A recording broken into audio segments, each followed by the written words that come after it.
morning everyone. Welcome to our science video lessons. Today we discuss about a new chapter of your class 8 science. So today we discuss about chapter number 14 about the some natural phenomena. Okay student. So now today's topic is some natural phenomena. Okay. So there are various types of natural phenomena which will be occur by our known sense or by our unknown. Okay, so we don't know about the deep concept behind it. We just even sometimes we just see that yes, this one is happening. Okay, but we don't know that how this will be happen. What are the cause behind it? Okay, so in today's class, this one also very interesting one, but this is a longer one also. So today we discussed about what is the cause or what is the reason behind some natural phenomena. Okay student, so natural phenomena just like your lightning. Today's chapter is mostly based upon lightning.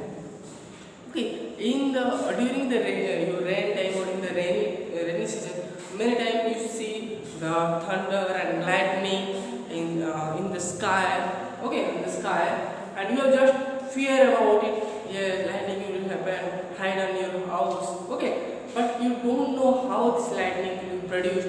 What is the reason behind it? So in today's class, we detailedly explain the base from the basic of charge up to reason of the lightning process. Okay, student.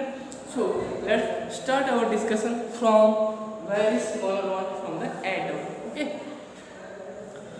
So all the substances are made up of atom which have a central part called nucleus. Some microscopic particle called subatomic particles are present inside the atom. These are electron, proton and neutrons. Neutrons are the okay. So what thing is that? Everything on this universe. Okay, everything.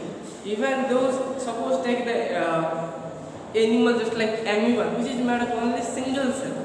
Okay, so this single cell animals also made up of numbers of atoms. Okay, so everything or that may be living or not living, everything made up of atom. Okay, so without atom, nothing can be exist in the world. Okay, so the basic unit is atom. Inside the atom, what are will be there? Okay, suppose this is an atom. Okay, we call that this is an atom. Inside the atom, at the center position, another portion is occurred there. This is called your nucleus. Okay, so behind the atom, some subatomic particle are there. Okay. This is a very smaller one. We cannot really observe this atom in our naked eye.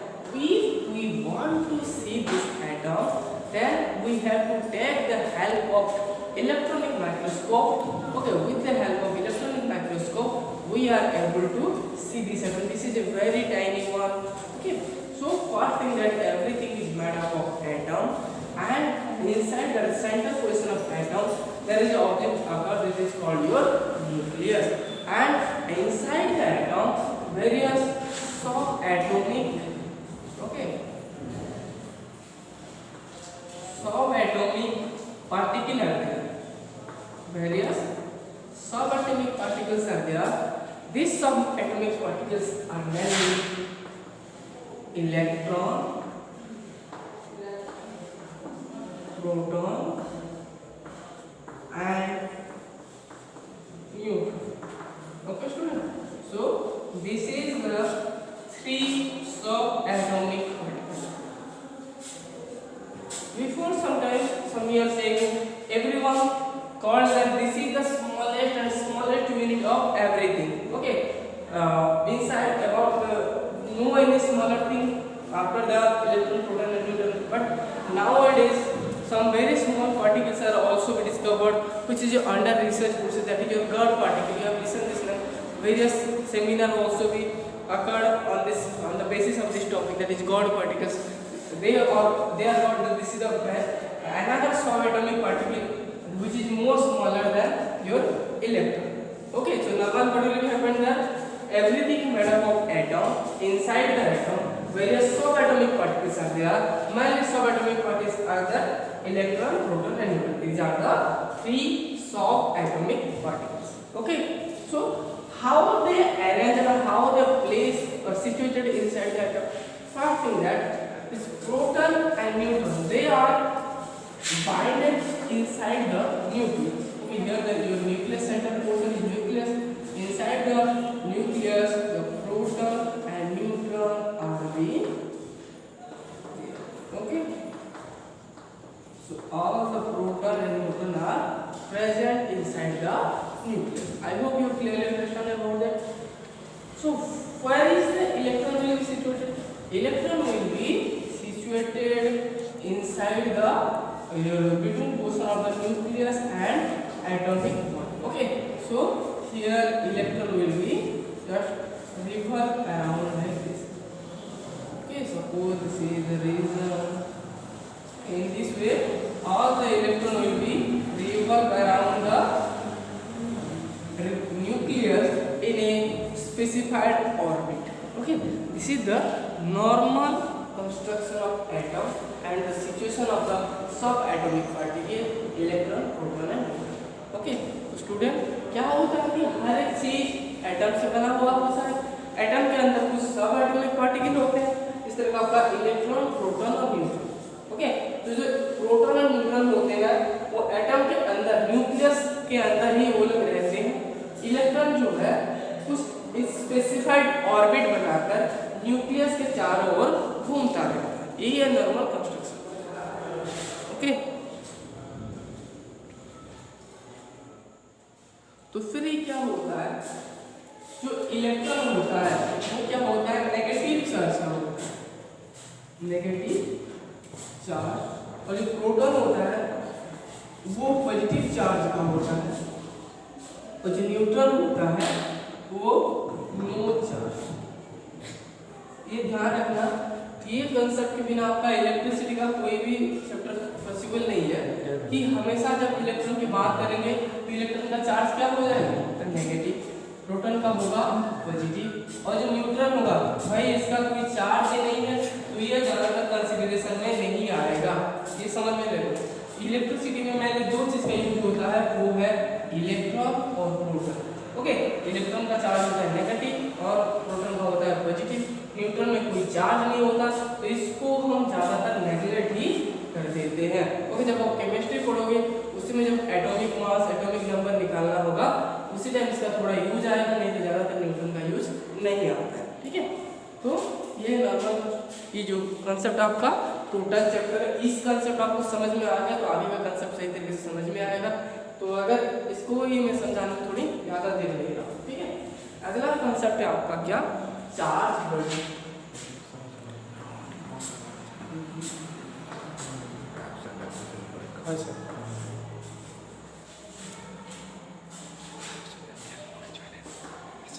So, what do you mean by charge body? That is normal body. If the body carries some charges, then we call that body as a charge body. Okay, so how they can be charged? Okay, here the term charge also is associated with these two terms, that is electron and your proton. Okay, so these two things are mainly these two things are the reason for causing a charge inside the body. Okay, firstly just in an atom, as in an atom electrons carry negative charge while the protons carry positive charge. So a material that has equal number of electron and proton is electrically neutral. It is extremely hard to remove a subatomic particle from its nucleus because electron and proton are closely held inside the nucleus.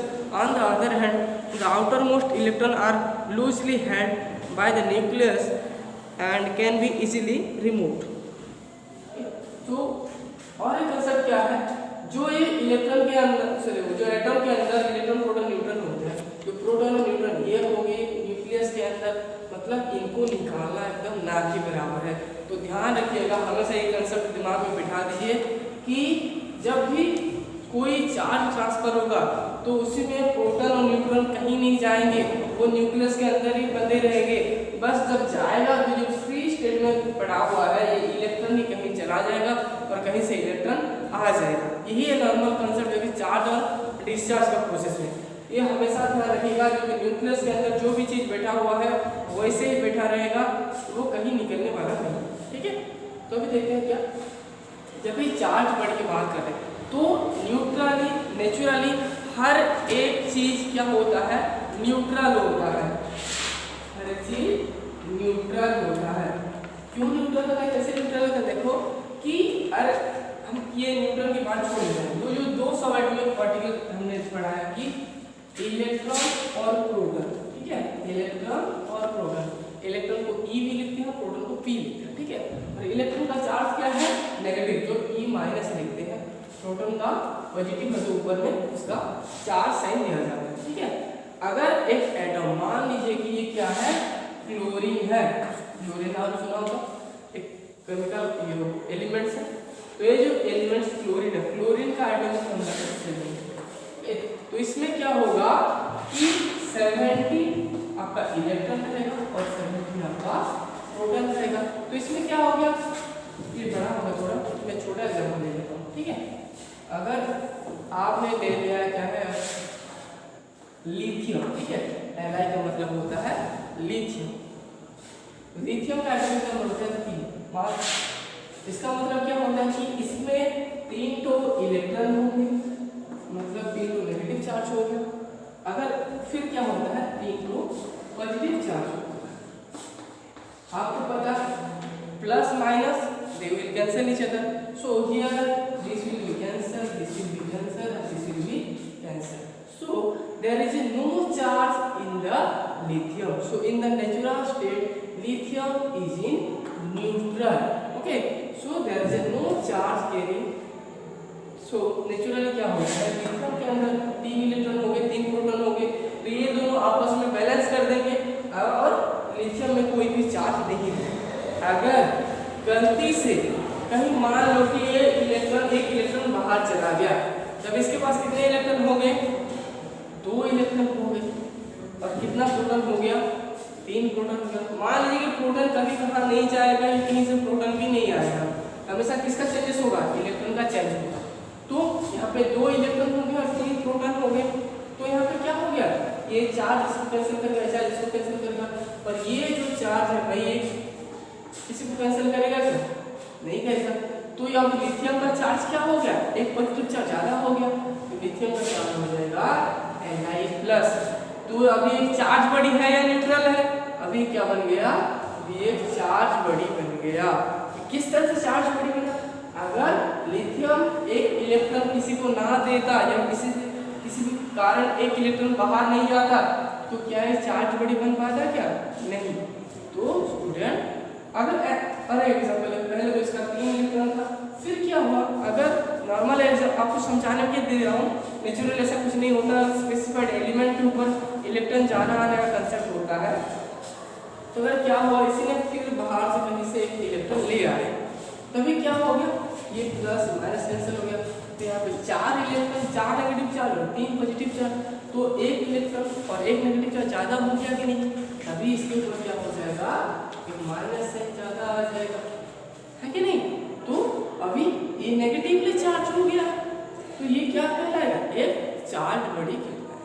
तो student normally हर जो elements होता है वो neutral होता है, अगर किसी भी कारण उसी से कुछ इलेक्ट्रॉन बाहर चले गए या कुछ इलेक्ट्रॉन बाहर से उसके पास आ गए, तभी ये चार्ज बड़ी बनता है। जब भी कोई एलिमेंट इलेक्ट्रॉन छोड़ता है तो वो पॉजिटिव चार्ज ले लेता है, हमने देखा नहीं, अगर ये इलेक्ट्रॉन छोड़ देता है तो ये पॉजिटिव चार्ज ज़्यादा हो जाता है, तो ये टोटली पॉजिटिव चार्ज ज़्यादा हो जाता है। अगर इसमें क्या कहीं से इलेक्ट्रॉन आ गया तो कौन सा चार्ज हो जाएगा, ये नेगेटिवली चार्ज हो जाएगा, ओके। तो किसी भी एलिमेंट में अगर इलेक्ट्रॉन की मात्रा ज़्यादा हो गया या कम हो गया प्रोटॉन की मात्रा से, तभी वो चार्ज बड़ी कहलाएगा। अगर एक एलिमेंट में प्रोटॉन की मात्रा ज़्यादा है तो वो पॉजिटिवली चार्ज होगा, अगर उसमें इलेक्ट्रॉन की मात्रा ज़्यादा है तो वो नेगेटिवली चार्ज होगा। यही है कंसेप्ट आपका चार्जिंग और चार्ज बॉडी का। Okay, so student, here we clearly learn about the concept of charge, why body acquire positive charge, why body acquire sometimes negative charge. Okay, so this is the and what are the charges. Okay, so now let's learn some more about the charge particle. Okay, so we discuss about the properties of charge. Okay, so what is the property that can be shown by a charge particle? Now we discuss. First time the great scientist Benjamin Franklin. Okay, so this scientist made the concept of the charge. He declared that there are two types of charge are there. One is positive charge and another is negative charge. Okay, so this is the concept of the Benjamin Franklin. He declared two types of charge are positive and negative. Okay, so all the proton they carry positive charge and all the electron they will carry negative charge. Okay, so this is the normal concept. Okay, another one principle of the charge is there.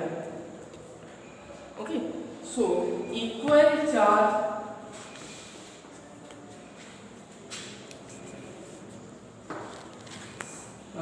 similar charge repel each other, और जो like charge repel each other और unlike charge attract each other. This is the concept that like charges attract each other while unlike charges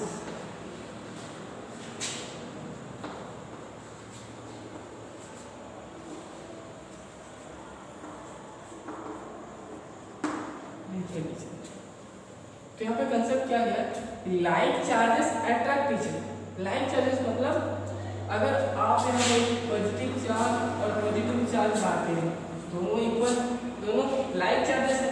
अगर आप negative charges लाते हैं ये दोनों भी like charges है और ये दोनों क्या है अनलाइक चार्जेस है।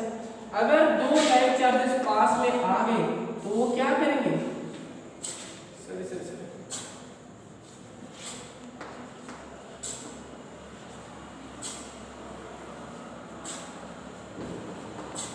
गलती से मैंने लिख दिया है। तो like charges repel each other and unlike charges attract each other. This is the correct फंडा। ओके, अगर कोई भी सेम तरीके के सेम नेचर के चार्ज आसपास आ जाए तो वो क्या करते हैं, एक दूसरे को रिपेल करते हैं। मतलब ये इसी से दूर जाना चाहेगा और ये इसी से भी दूर जाना चाहेगा।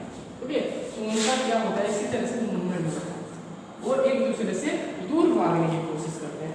अगर सिमिलरली हम दोनों नेगेटिव चार्ज पास में लाए तो वो भी क्या करेंगे, एक दूसरे से दूर जाने के लिए कोशिश करेंगे। ओके, फिर क्या होता है, अगर अनलाइक चार्ज की बात करते हैं, यहाँ पे हमने एक पॉजिटिव चार्ज ले लिया और एक नेगेटिव चार्ज, ठीक है।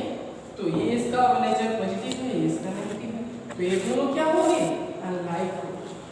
जब आसपास किसी भी तरह का अनलाइक चार्ज आसपास आ जाते हैं तो क्या करते हैं, एक दूसरे को अट्रैक्ट करते हैं, इसके अंदर एक फीलिंग्स क्रिएट होता है, एक दूसरे को क्या होते हैं अट्रैक्ट होते हैं। तो ये दोनों कुछ देर बाद इसी तरह से जॉइंट हो जाएंगे। ये होता है कंसेप्ट क्या होता है, क्या unlike charges attract each other and like charges repel each other. Okay, so this is the normal और द प्रिंसिपल और the properties of the charges. इसको सही तरीके से ध्यान में रखना है, बहुत आगे बहुत काम आने वाला। जब भी आप इलेक्ट्रिसिटी पढ़ेंगे, इसके पहले वाला चैप्टर 14 चैप्टर में मैंने इस बारे में कई किसी टाइम बताया था कि जो लाइक चार्जेस रिपेल करते हैं और अनलाइक चार्जेस अट्रैक्ट करते हैं। ओके, तो फिर नेक्स्ट पढ़ते हैं क्या आपका charging and discharging. Okay, we learn about the charge body, how a body become charged. Okay, so now another thing we are going to learn that charging and discharging.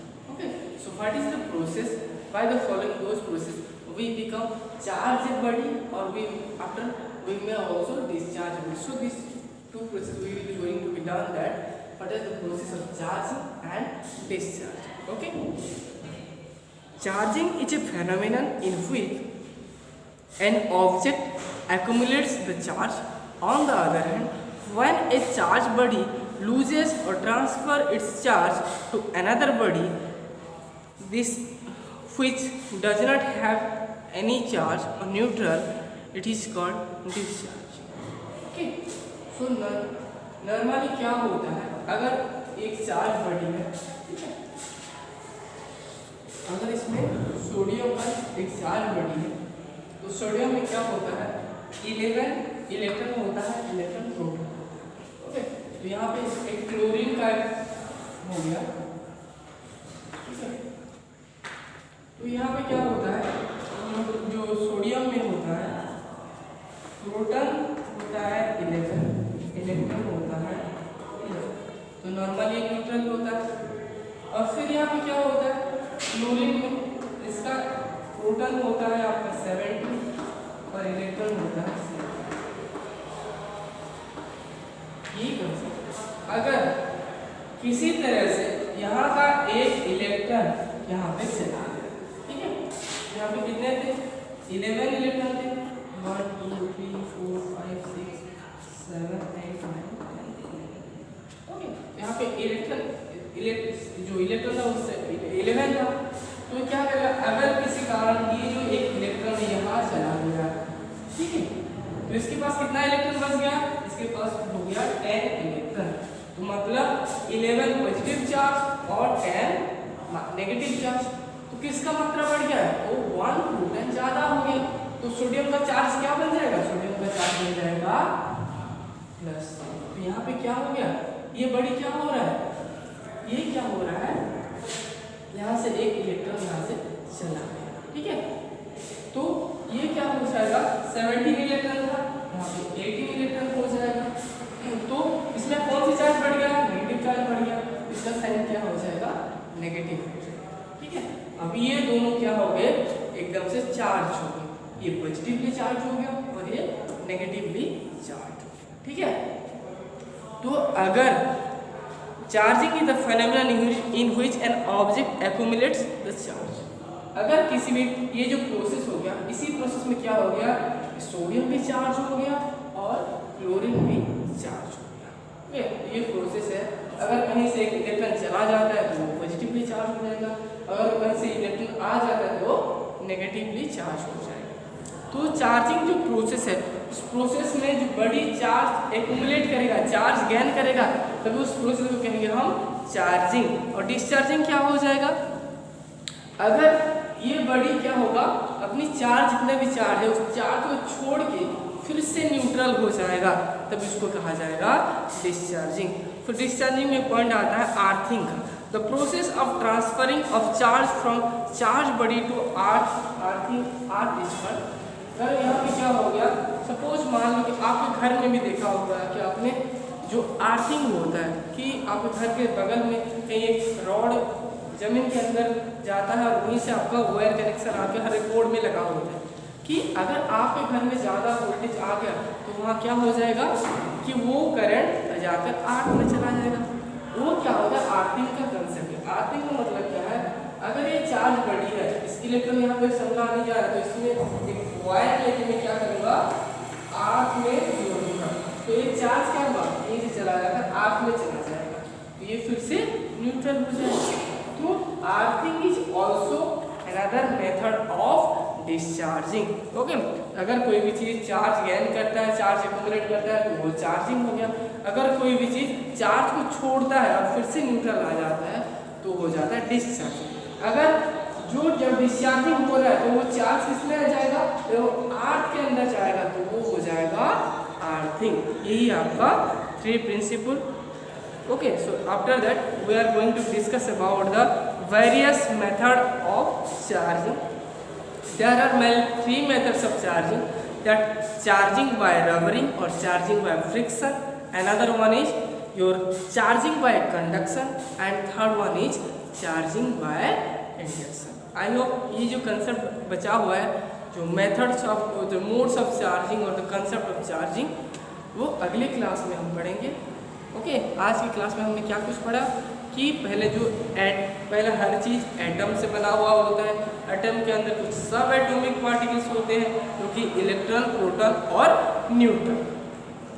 जो proton और neutron होते हैं वो nucleus के अंदर बंधे हुए होते हैं। जो इलेक्ट्रॉन होता है वो न्यूक्लियस के चारों ओर फिक्स ऑर्बिट में घुमा करता है, ठीक, कुछ ऑर्बिट में घूमता है, ठीक है। और जब कोई भी चार्जिंग और डिस्चार्जिंग होगा तो प्रोटॉन और न्यूट्रॉन कभी कहीं नहीं जाएंगे। और जब भी कोई जंप करेगा, कोई कहीं बाहर जाएगा या कहीं से बाहर से आएगा तो कौन काम करेगा? इलेक्ट्रॉन ही सारा काम करेगा, ठीक है। और जो चार्ज होता है वो इलेक्ट्रॉन का नेगेटिव होता है, प्रोटॉन का पॉजिटिव होता है। ओके, ये सारे कंसेप्ट हमने पढ़े हैं। आई होप कि आपको सही में समझ में आया होगा। अगला जितना भी बचा हुआ है हम नेक्स्ट पार्ट में डिस्कस करेंगे। Okay, thank you so much, have a good day.